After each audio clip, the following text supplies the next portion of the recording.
नमस्कार दोस्तों, स्वागत है आपका हमारे YouTube चैनल जीके ट्रैकर पे। देखिए फ्रेंड, आज के वीडियो में हम बात करेंगे जो हमारी एक सीरीज़ है उत्तराखंड परीक्षावाणी सीरीज़, जिसमें हम पूरी परीक्षावाणी को चैप्टर वाइज डिटेल नोट्स के माध्यम से कवर कर रहे हैं। उत्तराखंड की हिस्ट्री को हम कवर कर रहे थे, जिसमें हमने पौरवों के बारे में, कार्तिकेयपुर राजाओं के बारे में, कत्यूरियों के बारे में, इसके अलावा जो प्राचीन इतिहास है उत्तराखंड का, उन सबको कवर किया था और चंद वंश के बारे में बात कर रहे थे।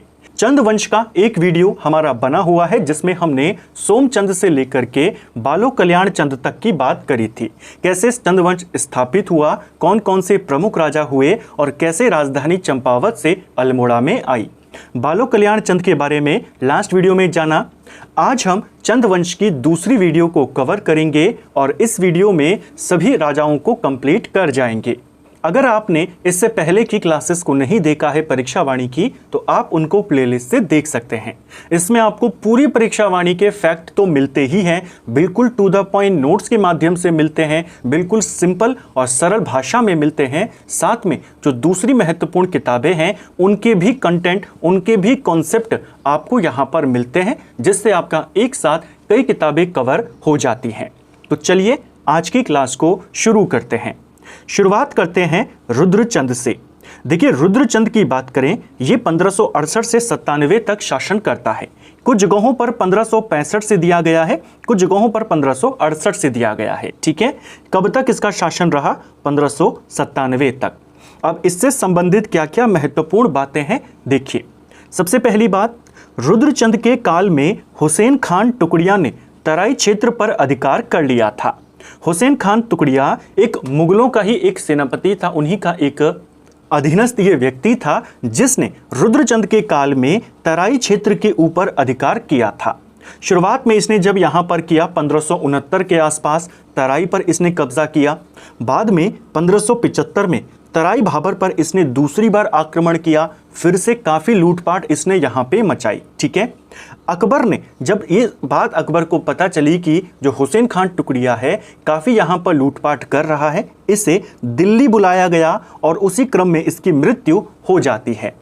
क्वेश्चन सिर्फ इतना बनेगा कि हुसैन खान टुकड़िया ने किसके शासनकाल में तराई क्षेत्र पर आक्रमण किए थे या अधिकार किया था? तो आप कहेंगे रुद्रचंद के काल में। ठीक है, इसका अंत कैसे हुआ वो भी आप देख सकते हैं कि अकबर ने इसे दिल्ली बुलाया था, लेकिन वहां जाने से पहले ही इसकी मृत्यु हो जाती है। ठीक है, दूसरा इंपॉर्टेंट पॉइंट रुद्रचंद से बनता है, रुद्रचंद जो था ये अकबर के समकालीन था।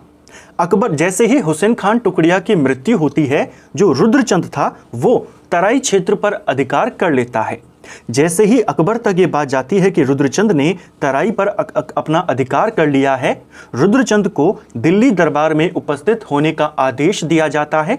साथ ही जो कटेहर के राजा थे उनको आदेश दिया जाता है रुद्रचंद को सजा देने का, क्योंकि उसने बिना पूछे तराई क्षेत्र जो मुगलों के अधीन उस समय माना गया, क्योंकि मुगल हुसैन खान टुकड़िया का अधिकार था, रुद्रचंद ने उस पर अधिकार कर लिया था।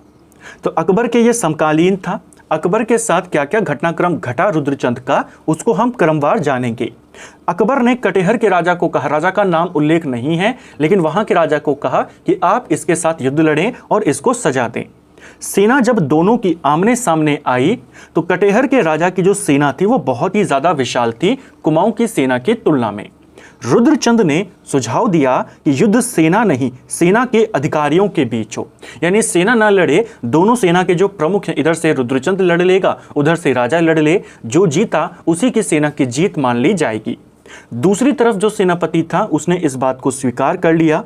रुद्रचंद ने इस युद्ध में मुगल सैन्य अधिकारी को हरा दिया। ठीक है, इससे खुश होकर अकबर ने उसे लाहौर मिलने के लिए बुलाया।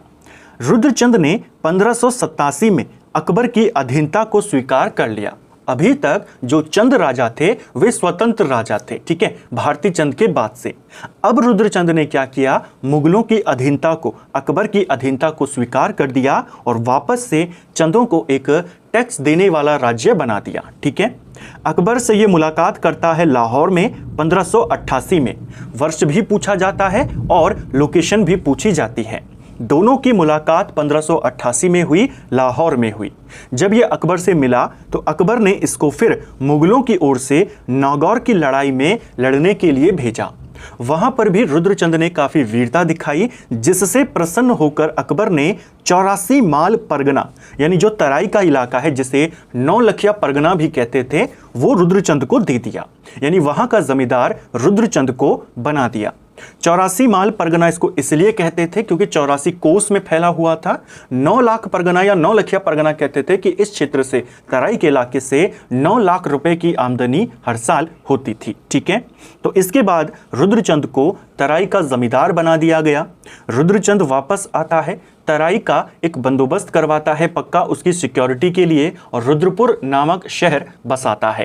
क्वेश्चन बनेगा रुद्रपुर किसने बसाया? रुद्रचंद। तो जो फैक्ट है वो भी आपको ध्यान रखना है और कहानी के रूप में है, जिससे आपको फैक्ट याद रहे। ये हुसैन खान टुकड़िया था, उसके बाद रुद्रचंद ने अधिकार कर लिया, लड़ाई हुई, अकबर ने इसको मिलने बुलाया, लाहौर में दोनों मिले, नागौर की लड़ाई में गया, बाद में इसे तराई का जमींदार बना दिया। रुद्रचंद के बीरबल के साथ मधुर संबंध भी थे, इसको भी ध्यान रखना। कुछ जगहों पर दिया है कि बीरबल के साथ मधुर संबंध थे और बीरबल की वजह से अकबर का संरक्षण इसको मिला। कुछ जगहों पर दिया है कि बीरबल के साथ मधुर संबंध थे और बीरबल के पुत्र को इसने अपना पुरोहित भी बनाया था, यह कहा जाता है रुद्रचंद के बारे में। तो इन दोनों चीजों को आपने ध्यान रखना है कि बीरबल के साथ अच्छे संबंध थे रुद्रचंद के। ठीक है, इसके बाद तराई भाबर का पक्का इंतजाम किया। सीधा सवाल बनेगा, किस चंद शासक ने तराई भाबर का पक्का इंतजाम किया था, पक्का बंदोबस्त किया? वो रुद्रचंद था। इसने यहां पर रुद्रपुर शहर को बसाया। अकबर ने इसकी वीरता से प्रसन्न होकर 84 माल या 9 लखा माल की जागीर इसको प्रदान करी, जैसे हमने ऊपर देखा। रुद्रचंद ने तराई वाले इलाके में, यानी इस इलाके में वर्तमान रुद्रपुर की नींव रखी। जो रुद्रचंद था इसे मुगल या मुगल लेखक अल्मोड़ा का जमींदार कहते थे, इसको भी आपने ध्यान रखना है। ठीक है, रुद्रचंद के काल में एक इंपॉर्टेंट घटना, एक इंपॉर्टेंट युद्ध उसने लड़ा, एक इंपॉर्टेंट क्षेत्र उसने जीता। वो क्षेत्र था सिरा। सिरा यानी जो आज का डीडीहाट वाला इलाका है वो। ठीक है, सिरा विजय। सिरा जो था, सिरा परगना, ये काफी उपजाऊ और समृद्ध परगना था। ठीक है, हमने लास्ट वीडियो में देखा था जो रुद्रचंद का पिता था बालो कल्याण चंद, उसका विवाह डोटी के राजा हरिमल की बहन के साथ हुआ था।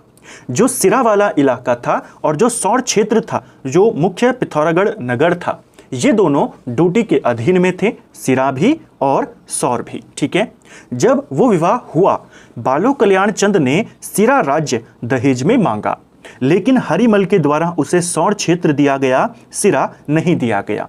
सिरा को जीतने का कल्याण चंद ने कई बार प्रयास किया, लेकिन जीत नहीं सका। पिता बालो कल्याण चंद की इच्छा पूर्ति के लिए रुद्रचंद ने अनेक बार सिरा या सेरा भी इसको लिखा गया है, इस पर आक्रमण किया, लेकिन वो भी इसको नहीं जीत पाया। रुद्रचंद को सिरा जिताने में जो योगदान दिया वो उसके सेनापति पुरुषोत्तम पंत ने दिया। रुद्रचंद का सेनापति था पुरुषोत्तम पंत, जिसे पुरखू पंत भी कहा जाता है। रुद्रचंद को सिरा जिताकर इसी ने दिया था। क्वेश्चन आएगा, किस चंद राजा ने सिरा को जीता था? रुद्रचंद। किसने इंपॉर्टेंट योगदान दिया था? पुरुषोत्तम पंत।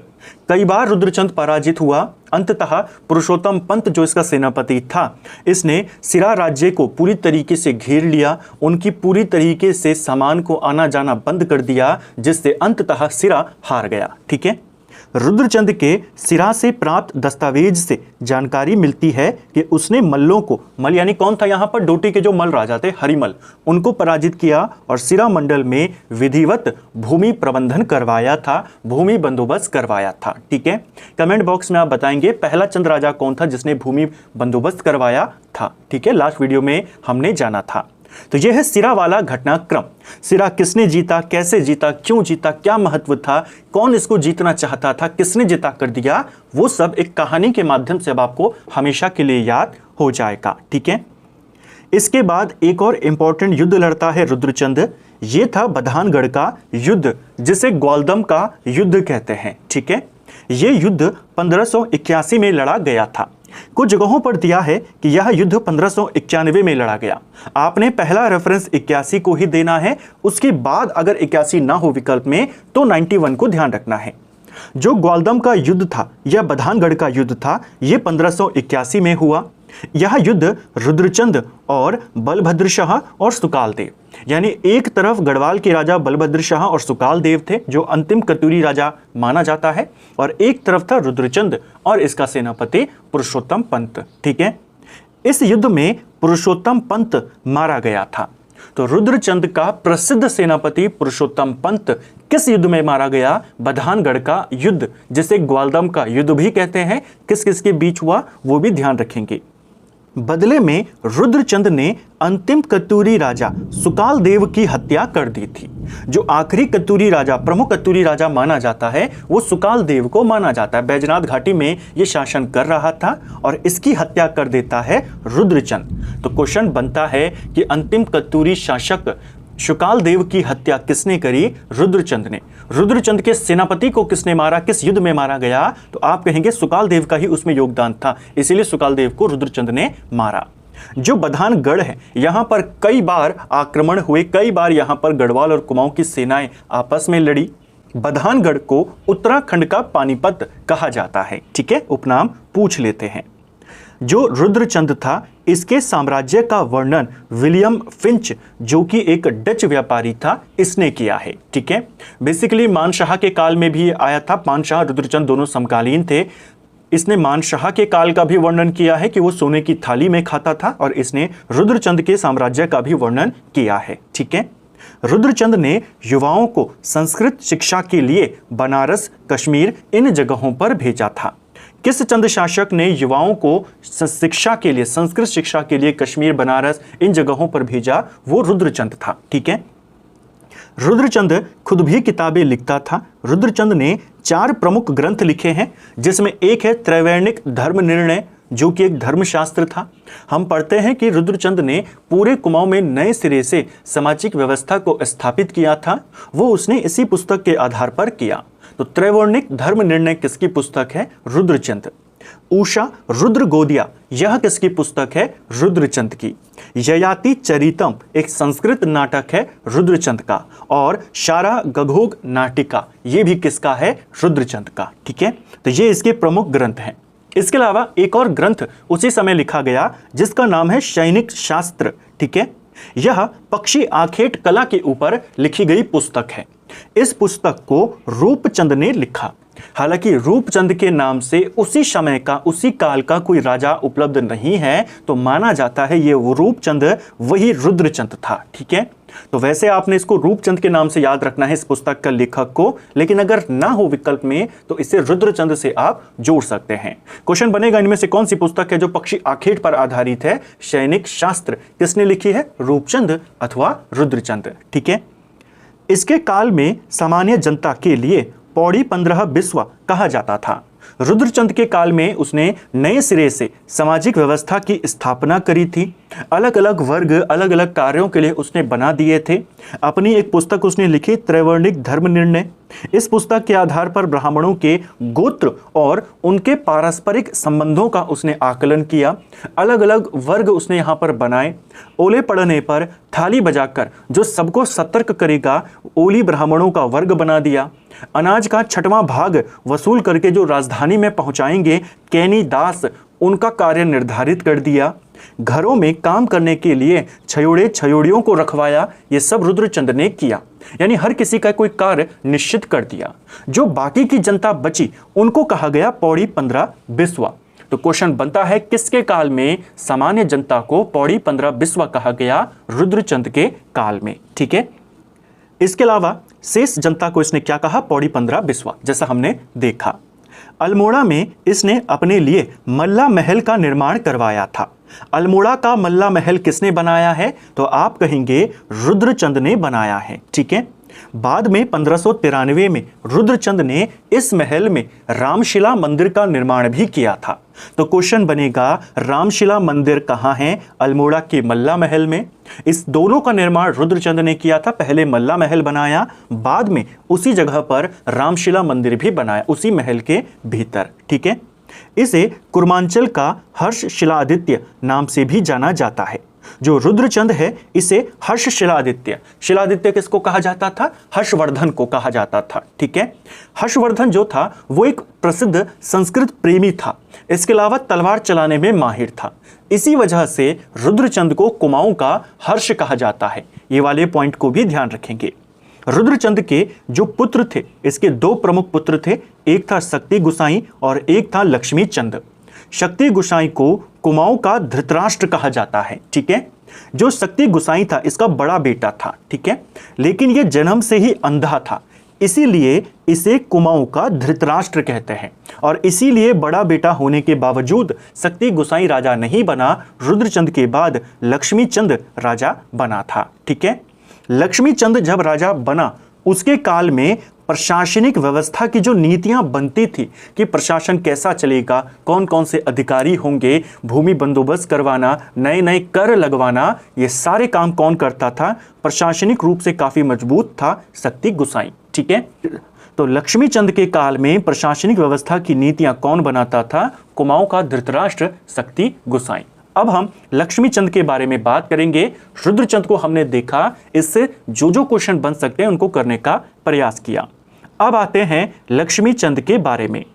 लक्ष्मी चंद ने 1597 से लेकर 1621 तक शासन किया। गढ़वाल पर 7 बार असफल आक्रमण करने वाला चंद राजा कौन था? लक्ष्मी चंद। देखिए, लक्ष्मी चंद ने गढ़वाल के ऊपर टोटल 8 आक्रमण किए थे। 7 आक्रमण में वो बुरी तरह पराजित हुआ और 8वें आक्रमण में थोड़ी सी विजय उसको मिली। ठीक है, देखिए, जो लक्ष्मी चंद था ये मानशाह का समकालीन था, ये भी मानशाह के समकालीन था। इससे संबंधित एक किला है श्यालबुंगा का किला। आमतौर पर जब यह आक्रमण करता था गढ़वाल पर तो इसी किले से हमला करता था। तो श्यालबुंगा का किला किससे संबंधित है? लक्ष्मी चंद, और यहीं से यह हारता भी था। इसीलिए श्यालबुंगा के किले को गीदड़ का महल कहा जाता है, इसे भी ध्यान रखना। ठीक है, 7वें अभियान के बाद लक्ष्मी चंद को मानशाह के विद्रोही सुरजू डंगवाल को सौंपना पड़ा था। 1 बार हारा, 2 बार हारा, 3 बार हारा, 4 बार हारा, ऐसे ही ये 7वीं बार भी हार गया। 7वीं बार हारने के बाद मानशाह का जो एक विद्रोही था जो उससे बचकर कुमाऊं में आया था, इसे वो भी वापस लौटाना पड़ा। लक्ष्मी चंद को लखुली बिराली भी कहा जाता है। लखुली बिराली के 2 अर्थ यहाँ पर निकाले जाते हैं। पहला कि यह मुगलों के सामने जब जाता था तो भीगी बिल्ली बनकर रहता था, उस वजह से इसे लखुली बिराली कहा गया। दूसरा कि जब यह मानशाह से हार जाता था, गढ़वाल से युद्ध में हार जाता था, तो छुप छुपाकर जनता से यह वापस अपने महल में जाता था, जिस वजह से इसे लखुली बिराली कहा गया। ठीक है, वजह कोई भी हो, आपने उपनाम को याद रखना है कि लखुली बिराली के नाम से किस चंद शासक को जाना जाता है? वो था लक्ष्मी चंद। ठीक है, छिपने वाली बिल्ली इसको कहते थे, जब ये छुप छुपा के डोली में बैठकर ऐसे छुप के जाता था। ठीक है, ये इसके शुरू के 7 आक्रमण थे। 8वां आक्रमण में इसने गढ़वाली सेनापति खतड़ सिंह को मार दिया। कुमाऊं में खतड़वा त्यौहार की शुरुआत हो गई। 8वां युद्ध जब इसने शुरू किया, गढ़वाल पर 8वां हमला किया, उस समय चंद सेना का जो सेनापति था वो गेंडा सिंह था। ठीक है, और गढ़वाल सेना का जो सेनापति था वो खतड़ सिंह था। इस युद्ध में 8वें प्रयास में गढ़वाल का जो सेनापति था खतड़ सिंह वो मारा जाता है। इस विजय के उपलक्ष्य में चंदों ने अपने प्रतीक चिन्ह गाय की जीत और खतड़ सिंह की हार के नारे दिए। चंदों का प्रतीक चिन्ह क्या था? गाय था। तो जब इन्होंने खतड़ सिंह को मार लिया तो अपने प्रतीक चिन्ह यानी गाय की जीत का इन्होंने कहा कि गाय आज जीत गई और खतड़ सिंह यहां पर मारा गया। और इसी के साथ खतड़वा त्यौहार कुमाऊं में शुरू हो गया। आज भी कुमाऊं में खतड़वा त्यौहार मनाया जाता है, पशुओं का एक फेमस त्यौहार है। ठीक है, इस युद्ध का उल्लेख मानशाह के दरबारी विद्वान भरत कवि ने अपने ग्रंथ मानवोदय काव्य में किया है। तो ये है लक्ष्मी चंद के शुरुआत के 7 आक्रमण और 8वां आक्रमण।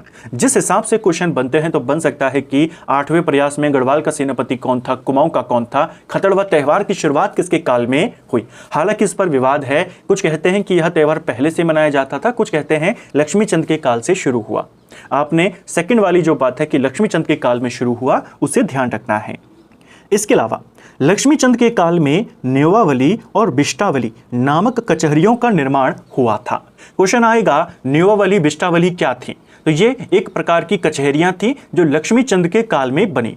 बेसिकली इनको बनाने के पीछे जो व्यक्ति था वो शक्ति गुसाई था। ठीक है, जो समस्त जनता थी, नॉर्मल लोग थे, आम आदमी थे, उनके लिए न्योवावली थी, और जो सैनिक थे, सैनिक मामलों के लिए बिष्टावली थी। ठीक है, दोनों में अंतर भी समझना है, दोनों कचहरियां जरूर थी, लेकिन सैनिकों के लिए, सैन्य मामलों के लिए बिष्टावली और आम जनता के लिए न्योवावली। ठीक है, जो लक्ष्मीचंद था इसने राज्य कर्मचारियों को 3 भागों में बांटा था। ठीक है, एक थे सरदार, फौजदार और नेगी। जो सरदार था वो परगने का अधिकारी था, जो फौजदार था वो सेना का अधिकारी था, और जो नेगी था राज्य के जो छोटे कर्मचारी होते थे जिन्हें दस्तूर यानी नेग मिलता था, वे नेगी कहलाने लगे। ठीक है, बाद में जब हम अगली वीडियो कवर करेंगे चंद्रवंश के ऊपर, उसमें चंद्रवंश का जो प्रशासन था, इनकी जो कर व्यवस्था थी, उसको डिटेल से जानेंगे। ठीक है, अभी सिर्फ इतना ध्यान रखें। लक्ष्मीचंद ने 1602 में बागनाथ मंदिर जो बागेश्वर में है यहां पर जीर्णोद्धार किया था। कहा जाता है जब ये 7 बार गढ़वाल से हार गया था, 1602 में इसने बागनाथ मंदिर का जीर्णोद्धार करवाया, और उसके बाद जब इसने 1603-4 में आक्रमण किया तब इसको थोड़ी सी सफलता मिली। ठीक है, तो बागनाथ मंदिर का जीर्णोद्धार किस राजा ने करवाया? लक्ष्मीचंद ने। इसने जहांगीर से भेंट करी थी। जो लक्ष्मीचंद था यह जहांगीर से मिला था। तुजुक ए जहांगीरी में इसका नाम है। अकबर और जहांगीर के ये समकालीन था, कुछ थोड़े बहुत वर्ष शुरुआत के ये अकबर के शासनकाल में रहा, बाद में जहांगीर जब राजा बना तो उसके समकालीन भी रहा। तुजुक ए जहांगीरी में लक्ष्मीचंद को सबसे धनी राजा बताया गया है। तो लक्ष्मीचंद जहांगीर से भी मिला था, जिसका वर्णन तुजुक ए जहांगीरी में मिलता है। यह पुस्तक किस भाषा में लिखी गई है? तुर्की भाषा में। मुगलों की राजभाषा फारसी थी, लेकिन 2 मुगल ऐसे हैं जिन्होंने अपनी आत्मकथा तुर्की में लिखी, एक बाबर है और एक जहांगीर है। ठीक है, लक्ष्मीचंद को योग्य पिता की योग्य संतान कहा जाता है। ठीक है, इसका पिता रुद्रचंद था, उसने कई सारी सफलताएं हासिल करी।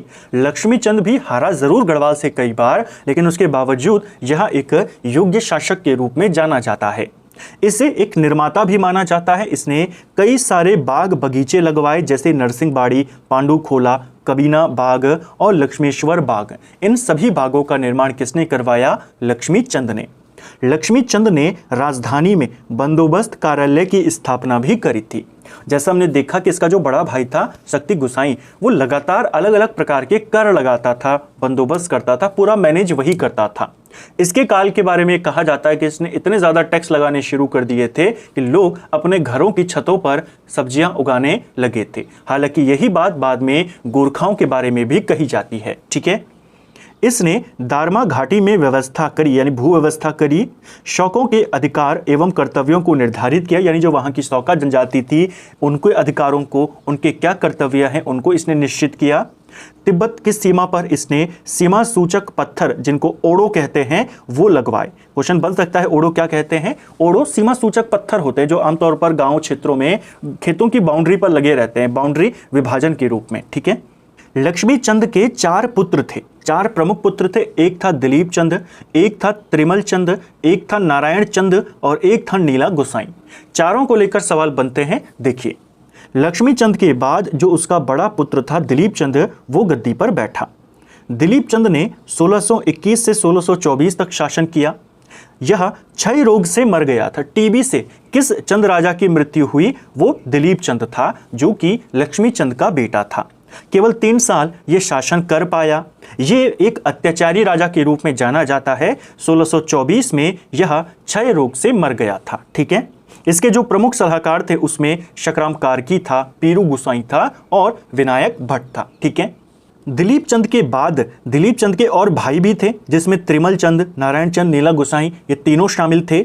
लेकिन जो इसके सलाहकार थे, जो ये 3 व्यक्ति थे, शकराम कार्की, पीरू गुसाई और विनायक भट्ट, इन्होंने दिलीप चंद के छोटे बेटे यानी उसके अल्पायु बेटे विजय चंद को गद्दी पर बैठा दिया। इसके जो चाचा लोग थे, जिसमें त्रिमल चंद शामिल है, जिसमें नीला गोसाई शामिल है, नारायण चंद शामिल है, उनको राजा नहीं बनाया, क्योंकि वो बनते तो इनकी नहीं चल पाती। इन तीनों ने मिलकर दिलीप चंद के ही अल्पायु बेटे को गद्दी पर बैठा दिया। जो विजय चंद था, इसने मल्ला महल के दरवाजों का निर्माण करवाया। मल्ला महल रुद्रचंद ने बनाया, उसके दरवाजों का निर्माण विजय चंद ने किया। जो विजय चंद था, ये केवल कठपुतली मात्र था, वास्तविक शक्ति इन्हीं तीनों के पास होती थी। इन तीनों ने क्या किया? चंद राजकुमारों को मारना शुरू कर दिया। जानते थे कि यह अभी छोटा बच्चा है, जो अगर बड़े चंद राजकुमार रहेंगे कभी भी वो गद्दी पर आ सकते हैं। इन तीनों ने विजय चंद के माध्यम से आदेश, भले ही विजय चंद ने दिया हो, दिमाग पीछे इन तीनों का था। तो जितने भी चंद राजकुमार थे उस समय उनको मारने का आदेश दिया, जिसमें वो 3 भाई बचे हुए थे जो दिलीप चंद के भाई थे। तो उन तीनों में जो नीला गुसाई था उसकी आंखें निकलवा दी गई। बचे 2, त्रिमल चंद और नारायण चंद। त्रिमल चंद भाग गया गढ़वाल श्याम शाह के पास शरण लेने, और नारायण चंद भाग गया डोटी में। तब जाकर इन दोनों ने अपनी जानें बचाई। ठीक है, अब इन तीनों को यहां पे स्वतंत्रता मिली। अंततः इन तीनों ने विजय चंद की भी हत्या कर दी। विजय चंद की हत्या की खबर सुनकर फर्त्याल समुदाय नारायण चंद को राजा बनाने का निर्णय इन्होंने किया, और वो चले गए डोटी उसको लाने के लिए, क्योंकि वो तो डोटी भाग गया था। और जो मेहरा समुदाय था वो त्रिमल चंद को, जो गढ़वाल भागा था श्याम शाह के पास, उसको लेने चले गए। त्रिमल चंद पहले आ गया और वो राजा बन गया। ठीक है, ये क्वेश्चन बन सकता है कि किस राजा ने गढ़वाल के राजा के पास शरण ली, कौन सा राजा डोटी भाग गया था, वो ध्यान रखना है। ठीक है, कौन सा राजकुमार। अब राजा बना त्रिमल चंद। इसको गद्दी पर बैठाने में गढ़वाल के राजा श्याम शाह ने मदद करी थी। 1625 से 1638 तक इसने शासन किया था। ये जानता था कि जो सकराम कारकी है, विनायक है, पीरू हैं, इन तीनों के रहते ये राज नहीं कर पाएगा। गद्दी पर बैठते ही इसने सबसे पहले उन तीनों को मरवा दिया। 2 को मरवाया, बेसिकली पीरू गुसाई को देश निकाला दिया, जिसने बाद में आत्महत्या कर ली थी। ठीक है, इसके अलावा त्रिमल चंद ये भी जानता था कि लगातार उसके दरबार में षड्यंत्र हो रहे हैं उसको गद्दी से हटाने के लिए, तो वो किसी भी व्यक्ति के ऊपर भरोसा नहीं करता था। इसने अपने जो रसोइये थे, जो इसके लिए खाना बनाते थे, उन पर भी भरोसा नहीं किया, और एक रसोई दरोगा का पद इसने निर्धारित किया। क्वेश्चन आएगा, रसोई दरोगा किसने बनाया था? त्रिमल चंद ने। अब इसको कोई विश्वसनीय व्यक्ति चाहिए था जिसको ये रसोई दरोगा बना सके। तो रसोई दरोगा बनाने के लिए इसने नीलू कठायत, जो चंद वंश का एक प्रसिद्ध सेनापति था, जिसकी हत्या गरुड़ ज्ञानचंद कर देता है दूसरे के कहने पर, दूसरे के झांसे में आकर। ये जानता था कि नीलू कठायत क्या था, एक देशभक्त व्यक्ति था। तो उसी के वंशजों की ये खोज करवाता है और उसी के एक वंशज कर्ण कठायत को रसोई का दारोगा बनाता है। तो रसोई का दारोगा किसने बनाया? आप कहेंगे त्रिमल चंद ने। गढ़वाल के राजा के पास शरण किसने ली? त्रिमल चंद ने। नीलू कठायत के वंशज को किसने खोजा? आप कहेंगे त्रिमल चंद ने। ठीक है, जो शकराम कारकी था, पीरू गुसाई था, विनायक भट्ट था, इनको किसने मारा? आप कहेंगे त्रिमल चंद ने। ठीक है, त्रिमल चंद का जागेश्वर में इसकी मूर्ति स्थापित है। 2 चंद राजा हैं जिसकी मूर्ति जागेश्वर के मंदिरों में स्थापित है। एक राजा है त्रिमल चंद और दूसरा है दीपचंद। ठीक है, त्रिमल चंद ने महिपति शाह से कोशी का युद्ध लड़ा था 1635 में। जब हम पंवार वंश पढ़ेंगे तो उसमें इस युद्ध के बारे में और विस्तार से जानेंगे। अभी सिर्फ इतना ध्यान रखें, इसी युद्ध में गढ़वाल के शासक महिपति शाह की मृत्यु हुई थी। ठीक है, इस युद्ध को कोसी का युद्ध कहते हैं, जो 1635 में लड़ा गया महिपति शाह और त्रिमल चंद के बीच में। हालांकि कहा जाता है यह युद्ध महिपति शाह के ही कहने पर हुआ था, क्योंकि अभी 10 साल पहले तो त्रिमल चंद को राजा ही किसने बनाया? गढ़वाल के राजा ने। तो इतनी जल्दी संबंध तो खराब होंगे नहीं कि दोनों सेनाएं आपस में लड़ें और एक दूसरे राजा को मार दें। कहा जाता है कि महिपति शाह ने कुछ नागा साधुओं की हत्या करवाई थी, जिसका पाप धोने के लिए वे युद्ध क्षेत्र में अपना बलिदान देना चाहते थे, और उन्हीं के कहने पर यह युद्ध लड़ा गया जिसमें वे अपना बलिदान दे दिए। ठीक है, तो कोसी का युद्ध त्रिमल चंद और महिपति शाह के बीच में हुआ।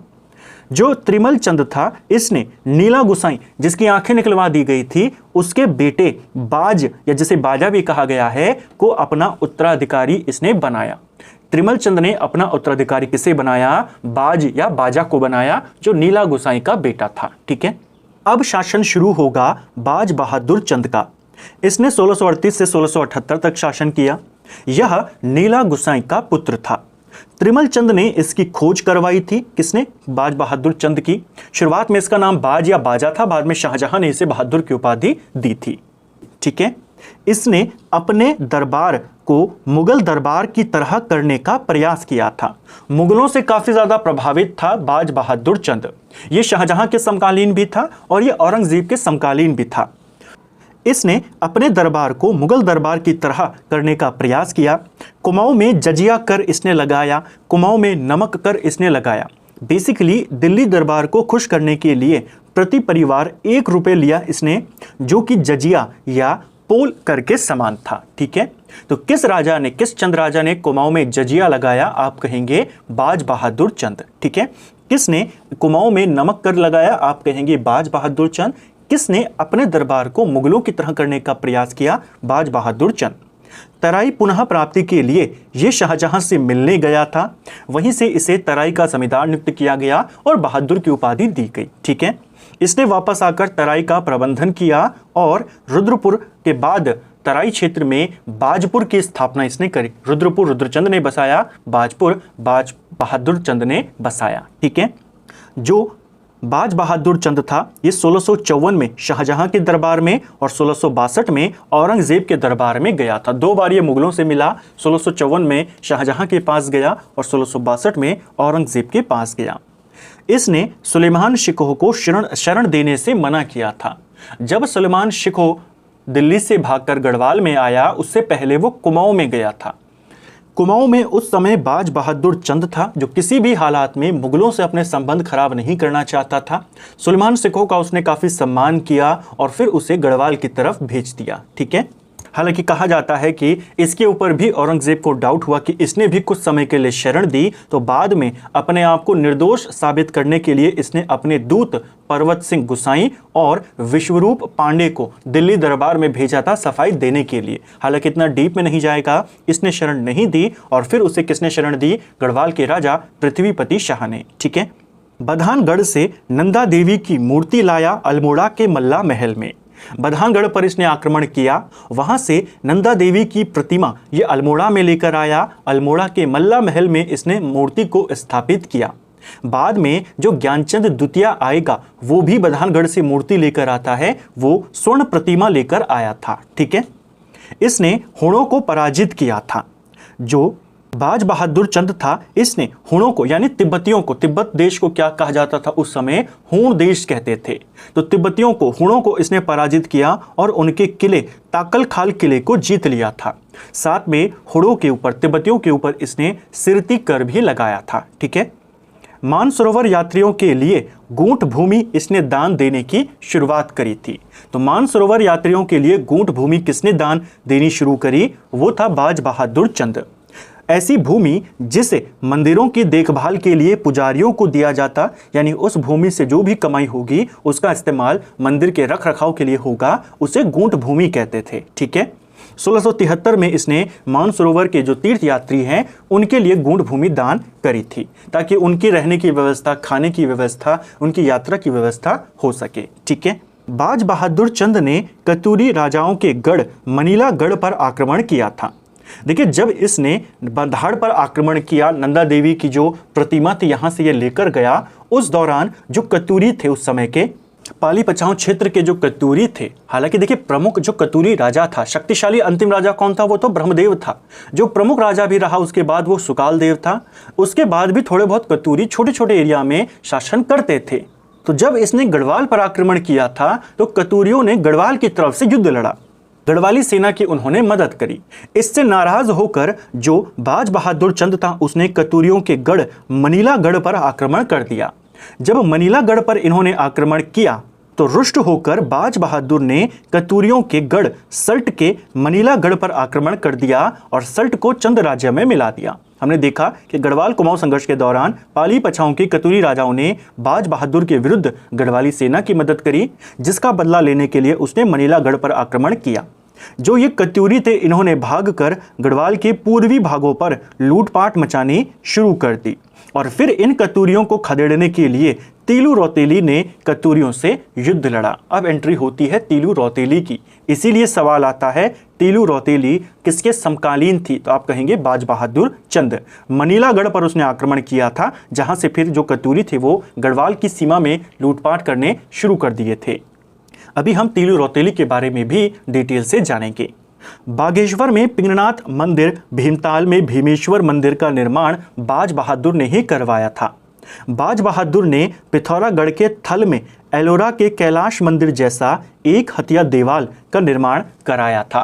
क्वेश्चन आएगा, एक हथिया देवाल कहाँ है? पिथौरागढ़ के थल में है। इसकी बनावट कैसी है? तो एलोरा के कैलाश मंदिर के जैसी है। ठीक है, घोड़ाखाल के समीप नैनीताल में गोलू देवता का मंदिर भी बाज बहादुर ने बनाया था। ठीक है, बाज बहादुर को कुमाऊं का बलबन कहा जाता है। कुमाऊं का बलबन किसको कहते हैं? बाज बहादुर को। देखिए, जैसे दिल्ली सल्तनत थी, दिल्ली सल्तनत का संस्थापक कौन था? वो था कुतुबुद्दीन ऐबक। ज़्यादा वो शासन नहीं कर पाता है, उसके बाद शासक बनता है इल्तुतमिश।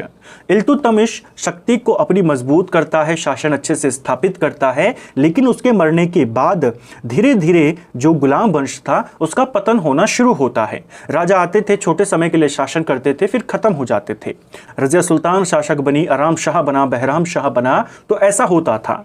अंत में स्थायित्व कब मिला दिल्ली सल्तनत को? जब बलबन गद्दी पर बैठा। ठीक है, इसी प्रकार जब रुद्रचंद की मृत्यु हुई, उसके बाद लक्ष्मीचंद की मृत्यु हुई, तो बहुत ही राजा आए छोटे छोटे समय के लिए, जैसे दिलीप चंद आया, विजय चंद आया, अस्थिरता यहां पर छाई, लेकिन वापस से कुमाऊं को मजबूत करने का काम किसने किया? बाज बहादुर ने किया। इसीलिए बाज बहादुर को कुमाऊं का बलबन कहते हैं। ठीक है, इसका छायाचित्र न्यूयॉर्क के ब्रुकलिन म्यूजियम में स्थापित है।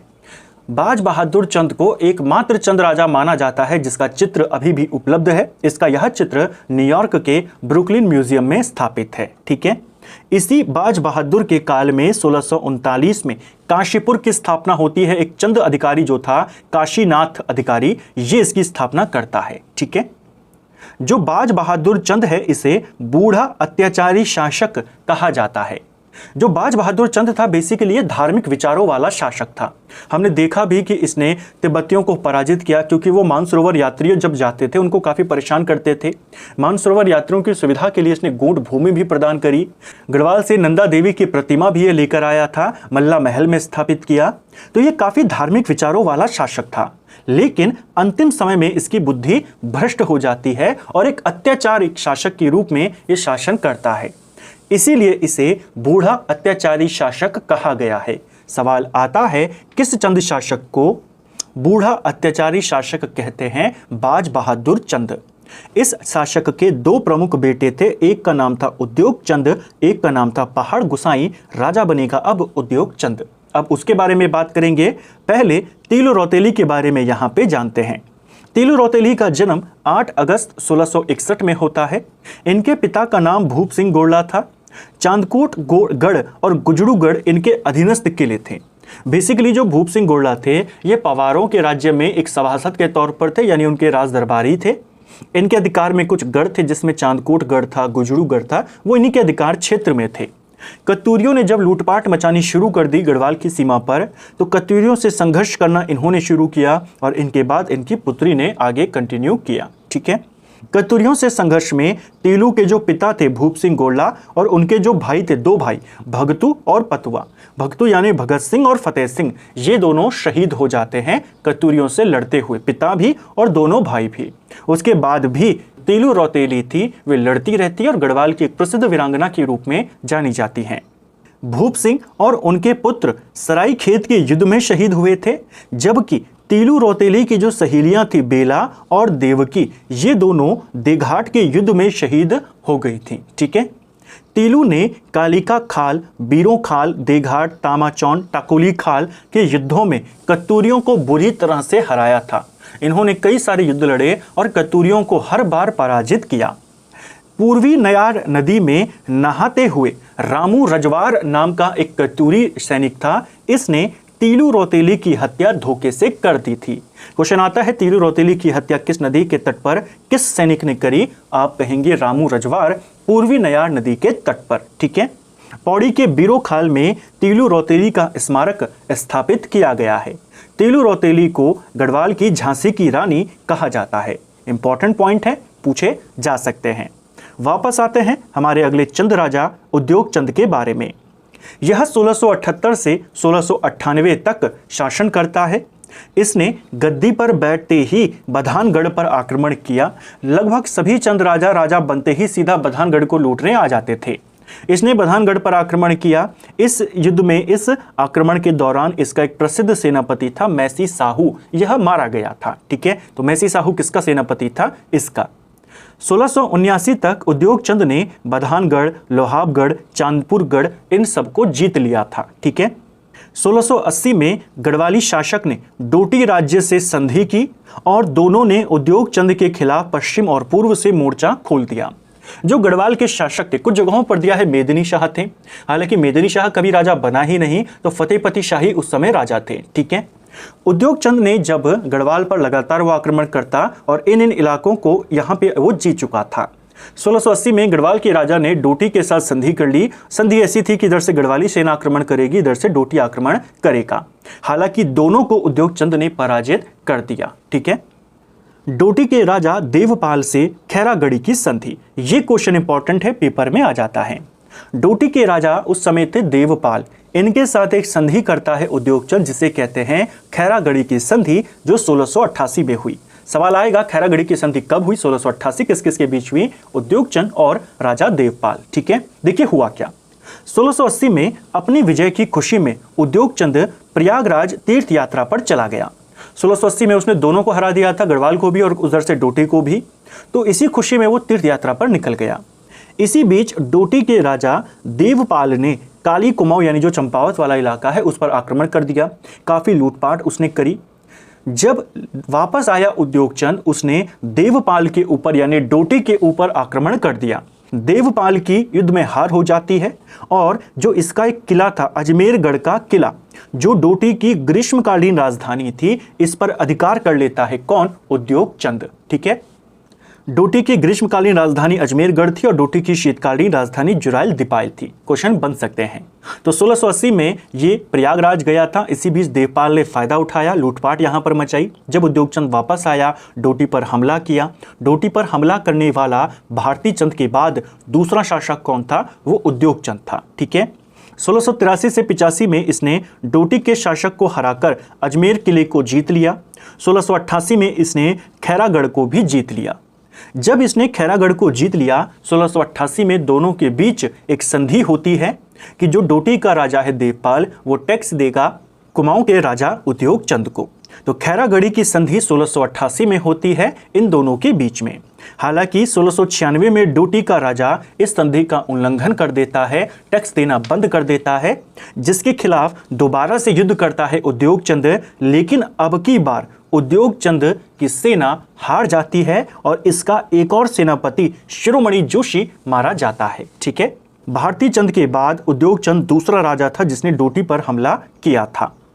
अल्मोड़ा में इसने पार्वतीश्वर और त्रिपुरा सुंदरी मंदिर का निर्माण कराया था। तो अल्मोड़ा में पार्वतीश्वर मंदिर, त्रिपुरा सुंदरी मंदिर का निर्माण किसने करवाया? उद्योग चंद ने करवाया। इसे तपस्वी शासक कहा गया है।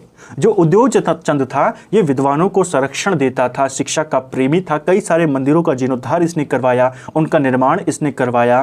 तराई क्षेत्र में, काशीपुर में आमों के बगीचे इसने स्थापित किए। उद्योग चंद को जो इतिहासकार हैं रुद्रदत्त पंत, वे एक तपस्वी शासक कहते हैं। ठीक है, कुमाऊं में स्थायी छावनियों की स्थापना उद्योग चंद ने ही करवाई थी, पूछी जा सकती है। ठीक है, उद्योग चंद ने मराठा छत्रपति शाहू महाराज के राजकवि मतीराम को एक हाथी और 10,000 रुपए देकर सम्मानित किया था। जो मराठा छत्रपति थे शाहू महाराज, उनके राजकवि मतीराम को एक हाथी और 10,000 रुपए देकर इन्होंने सम्मानित किया। तो मतीराम भी इनके दरबार में आए थे, बाद में वे फतेहपति शाह के दरबार में भी गए थे। ठीक है, कौन थे मतीराम? तो मराठाओं के राजकवि थे। ठीक है, उद्योग चंद के बाद राजा बनता है ज्ञानचंद। एक ज्ञानचंद हमने लास्ट वीडियो में पढ़ा था, जिसको गरुड़ की उपाधि मिली थी फिरोज शाह तुगलक से, वो कहलाया गरुड़ ज्ञानचंद। उसे ज्ञानचंद प्रथम भी कहते हैं। ये था ज्ञानचंद द्वितीय। 1698 से 1708 तक ये शासन करता है। राजा बनते ही ये भी अपनी जो पारिवारिक इसकी नीति थी कि राजा बनते ही बधानगढ़ को लूटना है, ये वही करता है, परंपरा को आगे बढ़ाता है और वहां से नंदा देवी की स्वर्ण प्रतिमा को ये लेकर आता है। ठीक है, 1699 में इसने बधानगढ़ को जीत लिया था। इसने कत्यूर घाटी में बद्रीनाथ मंदिर का निर्माण कराया था। जो प्रमुख बद्रीनाथ मंदिर है वो कहाँ है? वो आपके चमोली में है, गढ़वाल में पड़ता है। कत्यूर में किसने बनवाया बद्रीनाथ मंदिर? तो आप कहेंगे ज्ञानचंद द्वितीय ने बनवाया। ज्ञानचंद ने 1703 में एक युद्ध लड़ा जिसे कहते हैं दुधौली का युद्ध। दुधौली का युद्ध कब हुआ? ऐसे युद्ध पूछ लेता है, ऐसे जो वर्ष हैं, जैसे ग्वालदम का युद्ध कब हुआ, खैरागढ़ी की संधि कब हुई, बधानगढ़ का युद्ध कब हुआ, दुधौली का युद्ध कब हुआ? तो ये युद्ध आपके 1703 में हुआ। 1703 में दुधौली अथवा महल चौरी का युद्ध श्रीनगर के शासक फतेहपति के साथ इसने लड़ा, जीता और अलकनंदा क्षेत्र तक अपना अधिकार ज्ञानचंद द्वितीय ने कर लिया था। ठीक है। 1704 में डोटी पर इसने अधिकार करने के लिए एक सेना भेजी थी। 1696 में उद्योग चंद ने प्रयास किया जब उसके राजा देवपाल ने टैक्स देना बंद कर दिया था, लेकिन कुमाऊं की सेना वहां पर हार गई, चंद पराजित हो गए। तो अपने पिता की हार का बदला लेने का इसने प्रयास किया और डोटी अभियान किया 1704 में। 1704 में जब इसने डोटी पर आक्रमण किया तो डोटी का जो तराई भाबर वाला इलाका था उसको जीत लिया, उसने काफी ज्यादा लूटपाट वहां पर मचाई, लेकिन चंद सेना वहां पर मलेरिया की शिकार हो गई, जिस वजह से विजय अभियान स्थगित कर दिया गया। डोटी फिर भी इनके हाथ में नहीं आया। ठीक है। ज्ञानचंद द्वितीय के बाद राजा बनता है जगत चंद। जगत चंद एक बहुत ही इंपॉर्टेंट चंद राजा है। श्रीनगर के समीप इसने फतेहपति को युद्ध में हरा दिया था और पवारों की जो राजधानी थी श्रीनगर, उसके ऊपर अधिकार कर लिया था। कहा जाता है जगत चंद ने फतेहपति शाह को पराजित किया और फिर श्रीनगर एक ब्राह्मण को दान में दे दिया। बाद में फिर उस ब्राह्मण से किसने प्राप्त कर लिया? फतेहपति शाह ने। क्वेश्चन बनेगा किसने जीता? आप कहेंगे जगत चंद। इसने 1708 से लेकर 1720 तक शासन किया और इसी काल को कुमाऊं में चंद वंश का स्वर्ण काल, गोल्डन पीरियड कहा जाता है। किसके काल को? जगत चंद के काल को। ठीक है। ये ज्ञानचंद द्वितीय के बाद गद्दी पर आया। जगत चंद के काल को कुमाऊं का स्वर्ण काल कहते हैं। इसके काल में जो तराई क्षेत्र था वहां पर शांति थी, 9 लाख रुपए की आमदनी होती थी, खजाना पूरा भरा हुआ था, हर जगह से शांति थी। चंद काल या चंद वंश अपने बिल्कुल उत्कर्ष पे था। ठीक है। इसने 1000 गायों का दान दिया था। किस राजा ने 1000 गाय का दान दिया? आप कहेंगे जगत चंद ने। जुए पर कर लगाने वाला ये पहला शासक था। जुआ खेलने पर टैक्स लगाया था जगत चंद ने, ध्यान रखेंगे। इसका एक फेमस जासूस था जिसका नाम था विनेश्वर जोशी।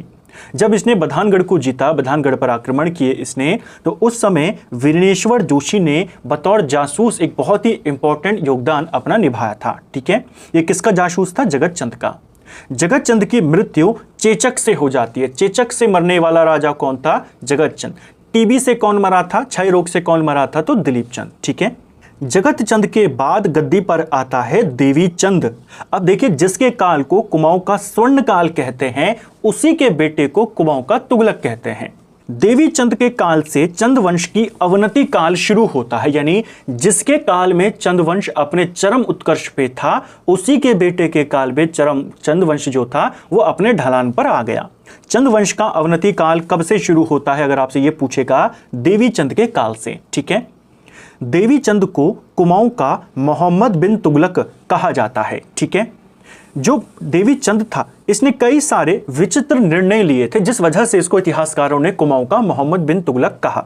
इसने क्या किया? हवालबाग में चीड़ के पेड़ों को वस्त्रों से ढक दिया ताकि उनको ठंड ना लगे।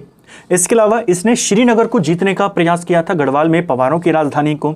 उसको जीत तो नहीं पाया। कुमाऊं में ही, अपने ही राज्य में एक पहाड़ी का नाम इसने श्रीनगर रख दिया और बिना खून खराबे के फिर उस पहाड़ी को जीत लिया जो पहले से ही इसकी थी, और फिर जश्न भी मनाया। इन्हीं सब वजहों से इसको कुमाऊं का तुगलक कहा गया। इसके अलावा यह विक्रमादित्य बनने की चाह रखता था और उसी में इसने सारा खजाना खाली कर दिया था। विक्रमादित्य जैसा दानी इसको बनना था, तो इसके जो सलाहकार थे, चाटुकार थे, इसको कहते थे आप इतना दान करेंगे तो विक्रमादित्य बन जाएंगे, ये दान कीजिए। इसने सारा दान किया और खजाना जो जगत चंद के काल में भरा हुआ था अब खाली हो गया।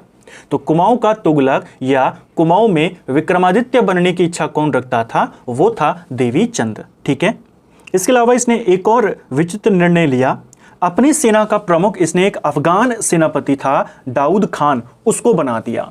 तो कुमाऊनी सेना, चंदों की सेना का जो प्रमुख है वो एक अफगान है जिसका नाम है दाऊद खान। अफगानों को हराकर ही मुगलों ने दिल्ली की सत्ता हथियाई थी। यह जो अफगान था दाऊद खान, ये देवी चंद को तैयार कर लेता है कि मुगलों से युद्ध लड़ेंगे। जब युद्ध होने की बारी आती है, दाऊद खान मुगलों की ही तरफ हो जाता है, यानी इसका सेनापति ही उधर चला गया। तो यह योजना भी इसकी विफल हुई। दाऊद खान को सेनापति बनाना भी इसका एक काफी अजीब सा फैसला था। ठीक है। क्वेश्चन बन जाएगा, किस राजा ने अफगान दाऊद खान को अपना सेनापति बनाया? तो देवी चंद। ठीक है। कुमाऊं पर रोहिल्लाओं के आक्रमण की जो शुरुआत होती है वो इसी देवी चंद के काल में होती है। ठीक है, रोहिले आक्रमण, जो बड़ा आक्रमण हुआ उत्तराखंड पर कुमाऊं में, वो 1743-44 में हुआ, लेकिन रोहिल्लाओं के आक्रमण की शुरुआत देवी चंद के काल में ही हो गई थी। ठीक है, माणिकमल और पूरनमल ये दोनों बाप बेटे थे। माणिकमल गैड़ा और पूरनमल गैड़ा, इन दोनों ने धोखे से देवी चंद की सोते हुए में हत्या कर दी थी, यानी सोया हुआ राजा था उसको इन्होंने मार दिया। अब किसकी चलेगी? माणिकमल और पूरनमल की। इन दोनों ने अजीत चंद को राजा बना दिया। देवी चंद के बाद अजीत चंद राजा बना। यह कठपुतली राजा था। वास्तविक शक्ति पूरनमल और उसके पिता माणिक चंद गैड़ा के हाथों में रही। कुमाऊं के इतिहास में राजा अजीत चंद के काल को गैड़ागर्दी के नाम से जाना जाता है। इन दोनों बाप बेटे ने बहुत ज्यादा यहां पर अत्याचार किया। दोनों के शासन को गैड़ागर्दी कहते हैं। क्वेश्चन बनेगा किसके काल में गैड़ागर्दी अपने चरम पे थी? वो था अजीत चंद। इसका भी नाम आपने ध्यान रखना है। ठीक है, 1721 में पूरण और माणिक ने, ये जो दोनों बाप बेटे थे, दोनों ने अजीत चंद की भी हत्या कर दी। ठीक है, इसके बाद राजा बनता है कल्याण चंद। 1729 से 1747 तक ये शासन करता है। इसके बारे में, कल्याण चंद के बारे में कहा जाता है कि यह डोटी में मजदूरी का काम करता था, अनपढ़ था, गरीब था। जैसे ही अजीत चंद को यहाँ पर मरवाया गया तो फिर इसे डोटी से वहां से लाया गया और कुमाऊं में राजा बनाया गया। इसने आते ही क्या किया? माणिकमल और पूरनमल गैड़ा दोनों को मरवा दिया। अब क्योंकि ये गरीबी से आया था, इसको लगता था कि अगर कोई दूसरा वंशज आ गया, वो राजा बन गया, इसको फिर वही जीवन जीना पड़ेगा। इसने सभी चंदों के वंशजों को मारने का आदेश भी दे दिया। कहा जाता है इसने जितने भी निकट संबंधी थे चंद वंश के, सबको मरवाने का आदेश दिया। 7 घड़े इसने भर लिए थे, लोगों की आंखें निकलवाता था। ये 7 घड़े इसने भर लिए थे, जो भी इसके खिलाफ होता ये आंखें निकलवा देता। अंतिम समय में इसकी खुद की आंखें फूट गई थी। क्वेश्चन आता है बूढ़ा अत्याचारी शासक किसको कहते हैं? बाज बहादुर चंद। किस राजा की आखिरी समय में आंखें फूट गई थी? तो कल्याण चंद। ठीक है, इसे कुछ जगहों पर कल्याण चंद चतुर्थ, कल्याण चंद पंचम, या ये 5वां था या चौथा था, ये लिखा गया है। आपने दोनों को ध्यान रखना है, ज्यादा रेफरेंस आपको चतुर्थ को देना है। ठीक है, इसकी भी अंतिम समय में आंखें फूट गई थी।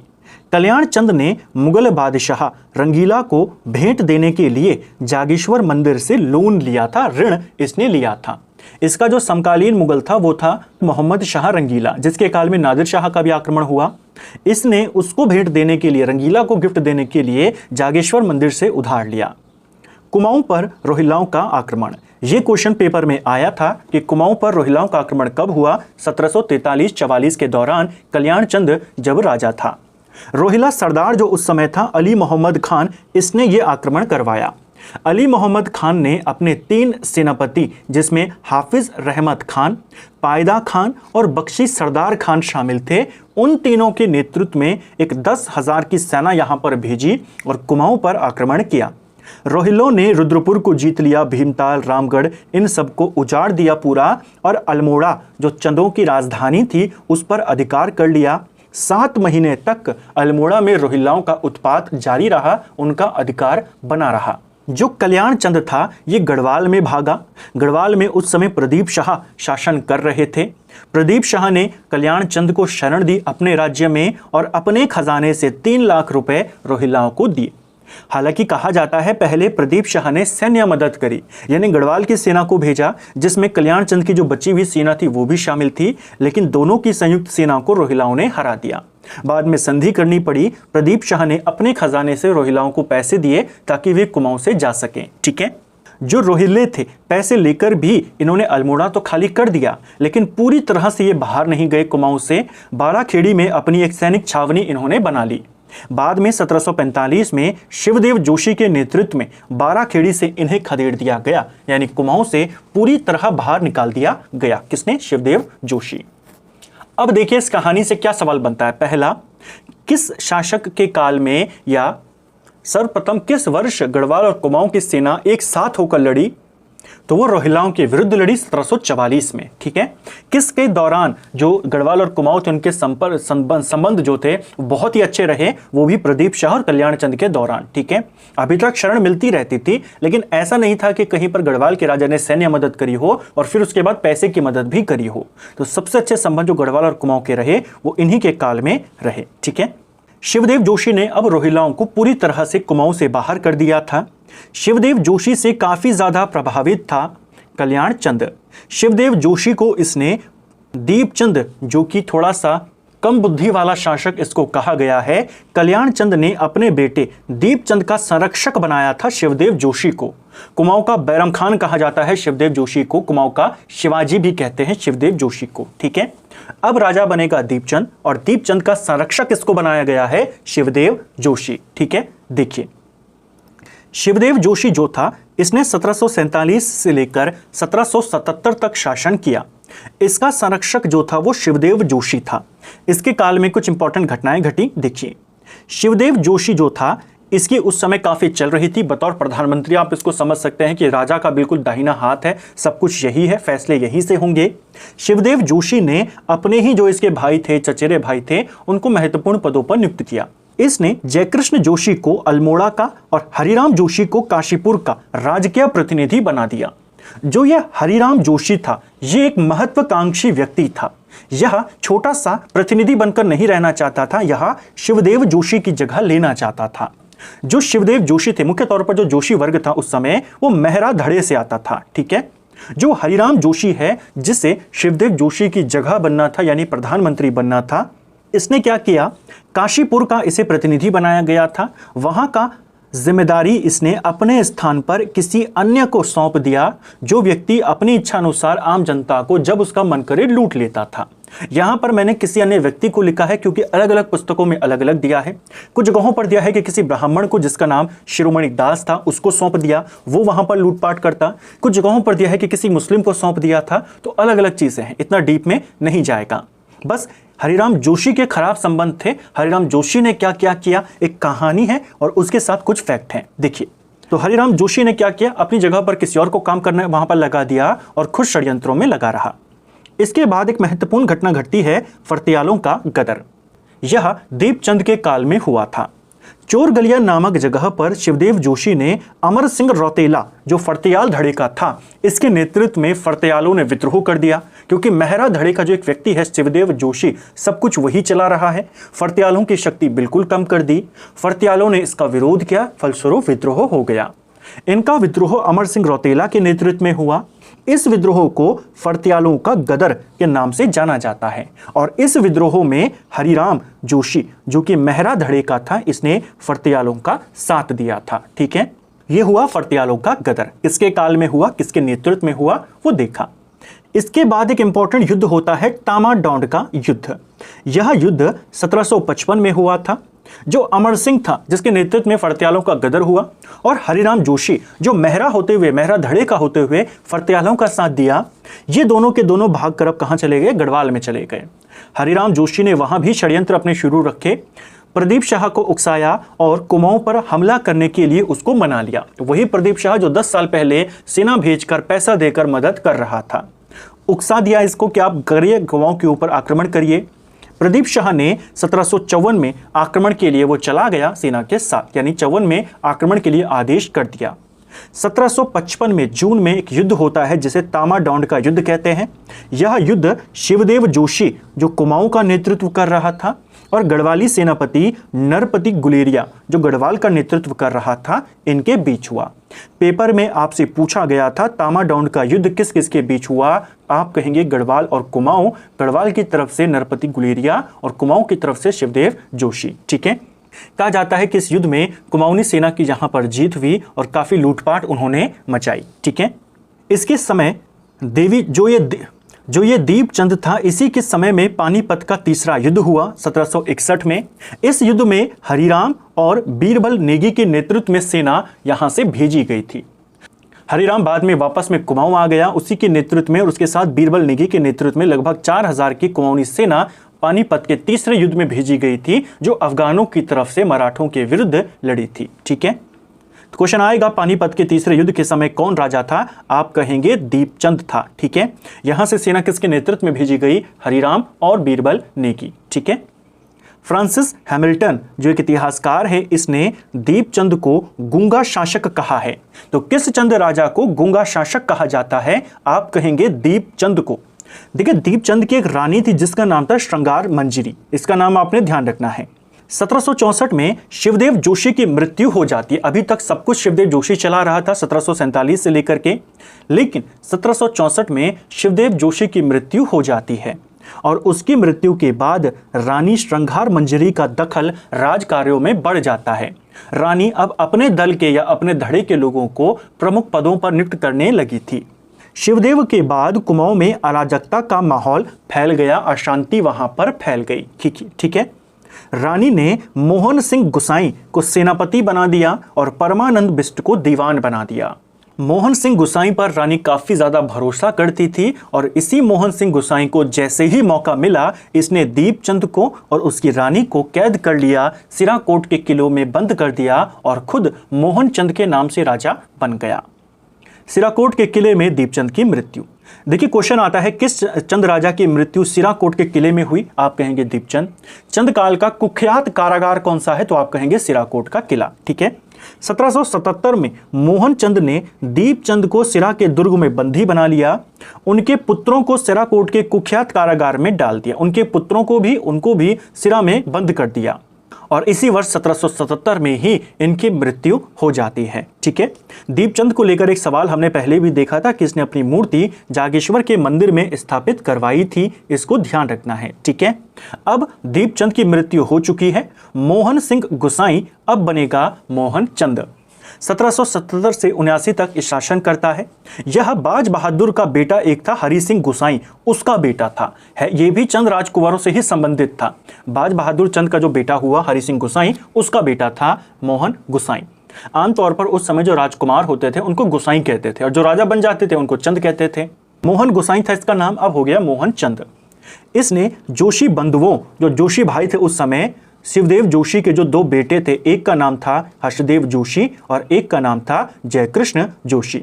जोशी बंधुओं का इसने दमन कर दिया। शिवदेव जोशी पहले ही मारा जा चुका था। जयकृष्ण जोशी और उसका भाई हर्षदेव जोशी बचे हुए थे। इन दोनों का दमन कर लिया। मोहन चंद के नाम से गद्दी पर बैठ गया।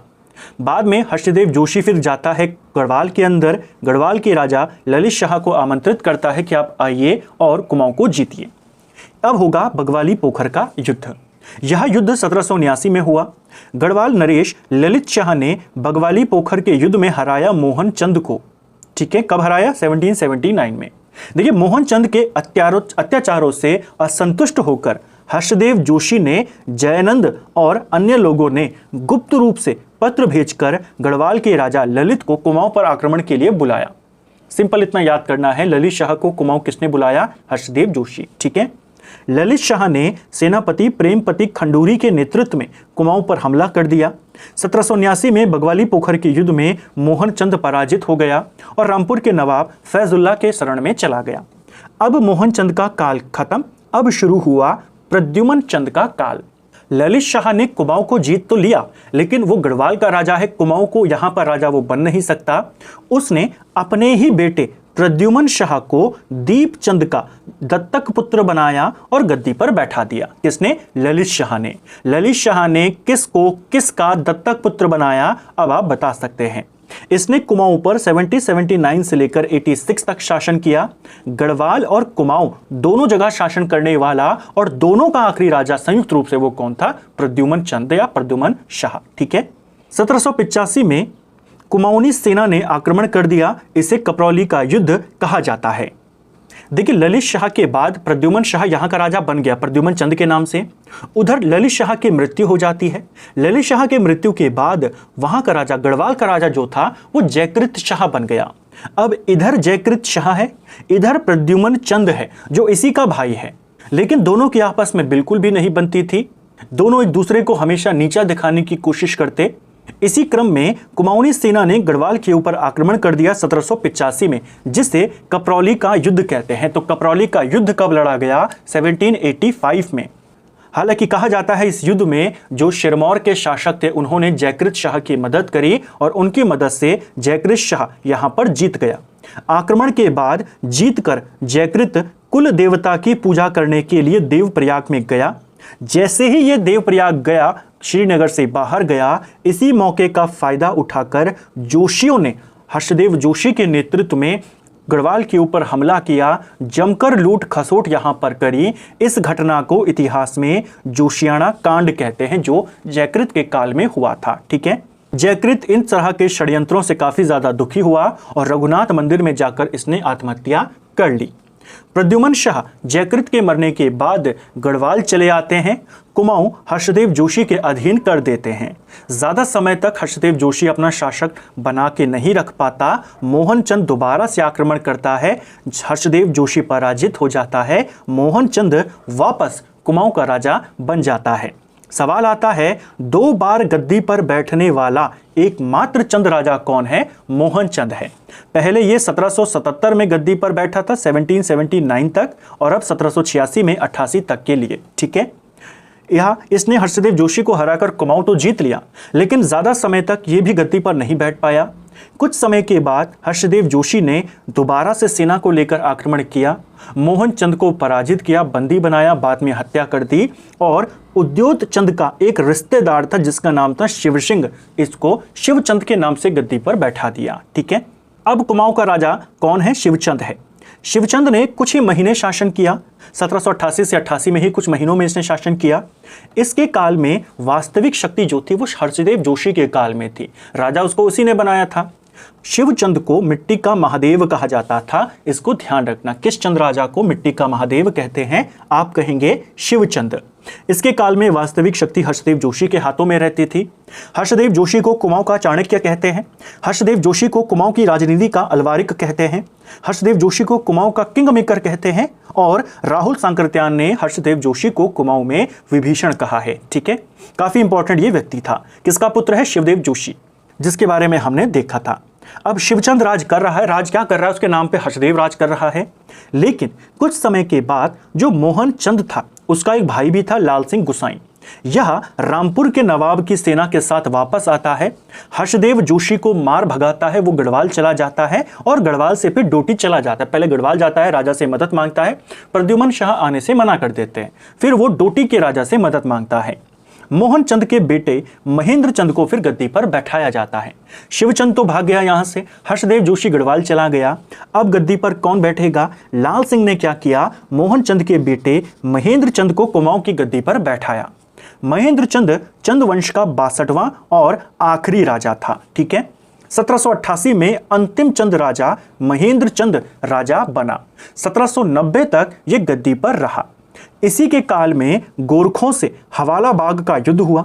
हवाला बाग का युद्ध 1790 में हुआ।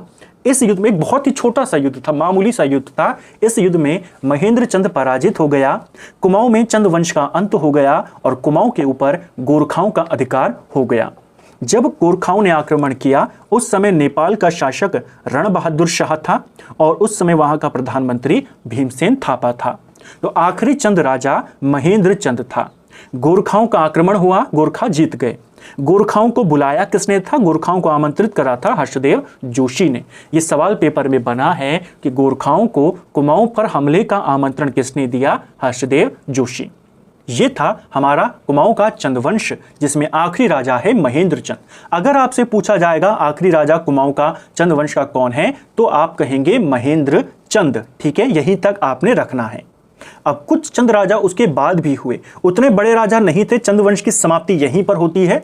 लेकिन कुछ चंद राजा उत्तरकालीन वंश में भी हुए, उनके बारे में 2-3 बातें जान लेते हैं। हो सकता है सवाल बन जाए, अभी तक नहीं बना है, अभी तक केवल महेंद्र चंद तक ही सवाल बनते हैं। अभी भी आपसे पूछा जाए कि अंतिम कुमाऊं का चंद राजा कौन था, वो महेंद्र चंद था। बाद में कुमाऊं के राजा नहीं रहे, छोटे छोटे क्षेत्रों में जागीरदार के रूप में रहे। ठीक है, देखिए महेंद्र चंद और लाल सिंह के बीच में फिर सत्ता का संघर्ष चला। कुछ कहते हैं कि सत्ता का संघर्ष चला दोनों में, कुछ कहते हैं कि महेंद्र चंद की मृत्यु के बाद लाल सिंह और महेंद्र चंद की रानी के बीच में संघर्ष चला, जिस वजह से चंदवंश 2 शाखाओं में बट गया। सिर्फ इतना याद करना है कि बाद में गोरखों से हारने के बाद ये छोटे से क्षेत्र में रहने लगे। जब अंग्रेज आए तो अंग्रेजों ने इनको कुछ जागीरें, कुछ गांव दिए, 2 से 3 गांव दिए, वहां पर ये अपना राजकाज करते या वहां से इनकी आमदनी होती। तो चंदवंश 2 शाखाओं में बटा, एक को कहा गया अल्मोड़ा परिवार, एक को कहा गया काशीपुर परिवार। अल्मोड़ा जो परिवार था, परंपरागत परिवार, वो मोहनचंद का था, यानी महेंद्र चंद का। ठीक है, और काशीपुर में लाल सिंह गुसाई का परिवार शासन करता रहा। अल्मोड़ा परिवार का जो प्रमुख शासक हुए उसमें पहला है प्रताप चंद। ये महेंद्र चंद का बेटा था। महेंद्र चंद कौन है? कुमाऊं का अंतिम चंद राजा। अंग्रेजों ने इसे 2 गांव मुरादाबाद में जागीर के रूप में दी थी, वहीं से ये अपना काम करता था। ठीक है, महेंद्र चंद का बेटा था प्रताप चंद। प्रताप चंद के बाद उनका बेटा राजा नंद सिंह गद्दी पर आया। यह प्रताप का पुत्र था और ये डिप्टी कलेक्टर भी रहा। तो चंदों का कौन सा ये चंद राजा नहीं थे, ये चंदों के वंशज थे। तो चंदों का कौन सा वंशज डिप्टी कलेक्टर रहा? आप कहेंगे राजा नंद सिंह। ठीक है, फिर आता है राजा भीम सिंह। अंग्रेजों ने इनकी पेंशन बंद कर दी थी। ठीक है, डिबेटिंग क्लब जो बनाया गया था 1870 में, उसका संरक्षक भीम सिंह को ही बनाया गया था, जो चंदों के ही वंशज थे। ठीक है, इन भीम सिंह के 2 बेटे थे, राजेंद्र सिंह और आन सिंह। राजेंद्र सिंह की मृत्यु जल्दी हो जाती है। आन सिंह ने विवाह नहीं किया था, जिससे इस शाखा का अंत हो गया।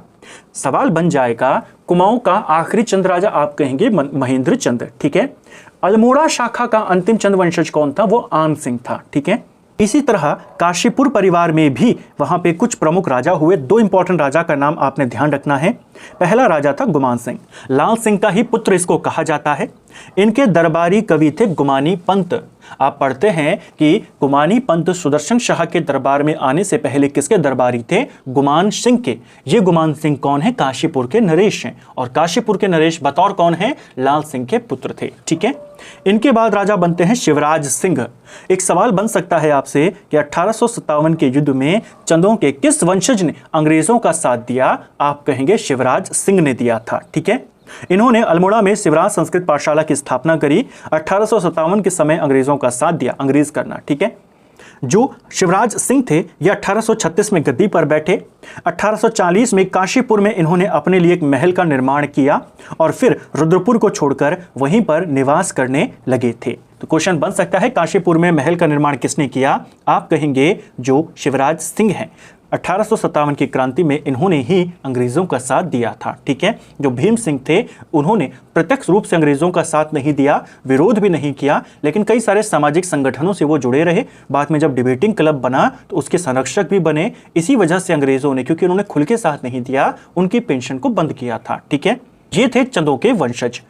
काशीपुर परिवार में इन्हीं 2 राजाओं के बारे में पूछा जाता है, इसके बाद के वंशजों के बारे में नहीं पूछा जाता। तो अल्मोड़ा शाखा का अंत कैसे हुआ वो हमने देख लिया। काशीपुर के 2 प्रमुख राजा हमने देखे। तो फ्रेंड्स, ये था हमारा आज का वीडियो, जिसमें हमने कुमाऊं के चंद वंश को यहाँ पे समाप्त किया। 2 क्लासेस में हमने चंद वंश को देखा। पहले में सोमचंद से लेकर भीष्मचंद और फिर बालो कल्याण चंद देखा, और आज हमने रुद्रचंद से लेकर के पूरा जो चंद साम्राज्य है उसकी बात करी। अगली क्लास में चंदों के प्रशासन, चंदों के कर, चंदों के काल की जो प्रमुख अधिकारी है उनके बारे में बात करेंगे। उम्मीद करता हूं आपको आज का वीडियो पसंद आया होगा। अगर आपको ये वीडियो पसंद आई है तो वीडियो को लाइक करें, चैनल पर नए हैं चैनल को सब्सक्राइब करें, अपने दोस्तों के साथ शेयर करें। वीडियो आपको कैसा लगा कमेंट बॉक्स में हमें ज़रूर बताएं। Thank you friends.